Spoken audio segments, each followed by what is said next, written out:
Hey gamers, it's Kwing here, bringing you another Game Nights video review. Keeping up with the horror theme this year in 2009, yet another survival horror game has graced the Nintendo Wii, Cursed Mountain.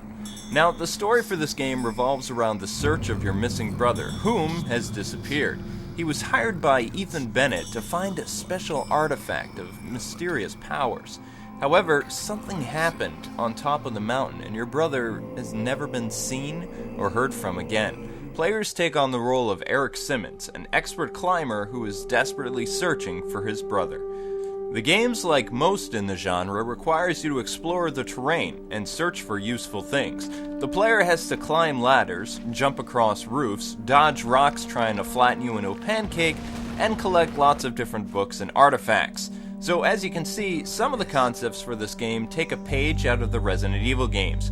While this isn't a bad thing at all, it does get pretty monotonous. The whole point of this game, though, is to bust or otherwise destroy the ghosts. However, the game does go about it a very different way than the rest of the pack. Early on in the game, Eric discovers a strange ice pick that has the power to kill ghosts. Soon after, he learns a technique called the Third Eye, which allows him to zap the ghosts, or bust them, whatever you want to call it. Eric collects a variety of different abilities for his Third Eye, like the more powerful shooting powers and later in the game being able to grab ghosts, so you can usher in banishment techniques much faster. Like most games in the genre, you have to do some pretty nasty boss fights, but they mainly aren't too difficult and require you to do hit and run tactics, so nothing to stress about, at least till later. Anyway, the overall point of this game is to fight ghosts, find books, and locate your brother. For the gameplay of this game, I'm just going to talk about the actual combat instead of going into the nitty-gritty about actually how to control the character, which if you've played one survival horror, then you've played them all. You can harm ghosts by swinging your ice axe wildly around like a madman, or of course you can use your Third Eye by pressing the C button. Then you aim by moving the Wiimote on screen with the pointer, and you press the B button to fire once your target is locked up. When the red circle appears on a ghost, you can do a banishment technique. This is the only real motion controls for this game, and frankly, they aren't that good, because they don't really tell you what you're supposed to do and if you're supposed to use the nunchuck or Wiimote, so it's all a guessing game. Okay, now I haven't ranted in quite a while, so I'm due, folks. First off, having to break open jars to find incense sticks so you can heal yourself gets really repetitive after a while, and you really do need to break every single vase or object that you see in this game, otherwise you won't be able to heal yourself. The gameplay is fine and dandy, however, the camera angles are just plain bad. There is no way for you to get control of the camera at all. It's completely random, and this is a big pain when you're trying to fight off ghosts or dodge things being thrown at you.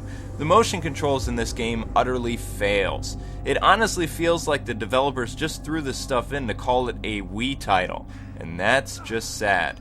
Like when you're trying to dodge a knife to the gut or walking on a balancing beam and you have to use the Wiimote to actually balance yourself. But as bad as that was, summoning the demon inside the shrine was downright stupid. Since when did this game become another lame, waggling Wii title? I mean, come on! Heck, even the Destiny of Zoro's waggle is better than this garbage. And holy crap, that's bad comparison. For some reason, the developers decided that in order to dispel the ghosts, you need to use the motion controls. Brilliant! Not!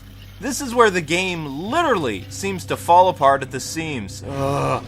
But you won't know how frustrating this aspect of the game is until you have to do like 3 or 4 person banishment techniques using the Lang Pa. You would think this device would actually make banishing or busting the ghost easier, and it so doesn't. The final nail in the coffin for this game is the banishments, because it's a great idea being able to kill the ghosts in one hit. But since the motion controls are downright unresponsive most of the time, you'll end up getting killed over and over again. So it has a lot of holy crap moments, how did I die fighting these weak ghosts? So then you're better off just running around and swinging your ice pick around and hoping you kill them that way, which is actually a better thing for you to do anyway because it's actually more accurate and kind of fun. Well, this game does have a few things good going for it, kind of. The first big thing that's actually great in this game is the storyline. I'm not kidding. The mystery behind the curse is both thrilling and tense, and I was very intrigued by it. It was very well-written screenplay. The voice acting in this game isn't that terrible, and it's actually not a pain to listen to, and I think that it actually helped add to the story and made it more thrilling for me. By collecting the little books scattered across the stage, you get different people's viewpoint on what's happening with the curse, and it's a fun read. While the graphics aren't really pushing the Wii's hardware, I think that the character models actually look very great for a Wii title in this genre. The snowing effects were awesome, and most of the levels were pretty bland, but there were some stages that stuck out, like the monastery and climbing the mountain, stuff like that.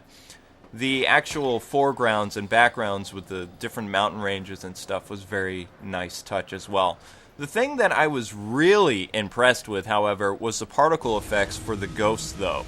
The ghosts would disappear into the shadows, and then they would have like all this little particle stuff, and you could see right through them, and they looked really scary. So I thought that was awesome. Also, the shadows would actually pop right behind you, and it wasn't really scary because then you could just attack them and stuff like that. So it didn't have a lot of those moments where just randomly they scare the crap out of you, as most games in the genre, which I don't like playing either.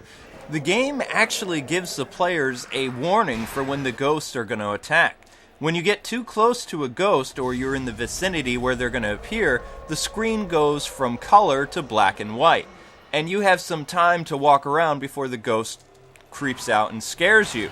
And this was actually cool because there wasn't a lot of those, oh man, something's going to jump at me, because you knew when it was going to happen. And it made playing the game actually more fun. And it also gave you a heads up, okay, there's a ghost in this area, I need to get ready to use my third eye or swing my axe pick around to, kill them. The game also allows players a variety of ways to actually killing the ghost. Me, I prefer to run around hacking them to death, but that's just me. Most people will like using the third eye and aiming to shoot and stuff, which isn't that terrible. Eric actually doesn't use health kits in this game, which is kind of surprising. He heals himself by using these mini shrines, so actually smashing those pots is practical for this game if you wish to heal yourself. The actual combat for this game, for the most part, is pretty solid, but the camera placement and motion controls really seem to drag this game down into the 10th level of hell. But that's just me. Yeah, so up until this point, the game was at least a decent rental, but after that aspect of the game, it kind of falls flat on its face. Still, what ruins this experience, as I'm going to say over and over again, is the motion controls. When you fight the harder ghost and use the 3 or 4 banishment spell technique, it doesn't always work. This then leaves Eric wide open, and the ghosts just drain your health very quickly, and you're dead. Cursed Mountain has an incredible storyline. Exploring the world is fun. The graphics and foregrounds are very detailed. Fighting ghosts is really fun. The third eye and shooting ghosts is great. The music is decent and the sound effects are spot on. But again, the motion controls are a joke and ruined this game badly. So Game Nights gives Cursed Mountain a 5.5 out of 10. And again, up until the longer banishment spells, the game was really fun. However, I started yelling at my TV during this point, so the failed attempts to banish the ghosts, the fun factor sadly disappeared and was replaced by much anger. Anyway, if you guys can look past that very big aspect of the game, you may actually enjoy it. Well, thanks for watching another Game Nights video review. Keep it locked here for more trailers, interviews, and our radio program every week. This is Kwing as always saying God bless and happy gaming until we meet again.